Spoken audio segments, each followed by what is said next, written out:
iyo uba ifi wa mugore we, wa mugabo iyo uza kuba ifi abakire baba barakuriye, uyu munsi mba nakuriye, ariko shima Imana ko utabaye ifi.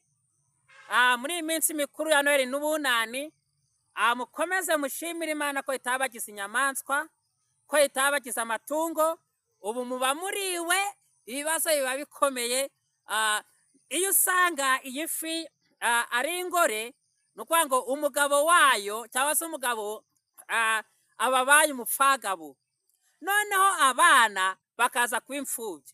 Rero dushima Imana ko itatugize inyamaswa, dushima Imana ko itatugize amafi. Nitumara gushima Imana tumenye icyo Imana idushakaho. Wa mugabo we, wa mugore we, ni ugushimira Imana mu bibaho byose. Ushimira Imana ko itakugize iki? Itakugize ifi.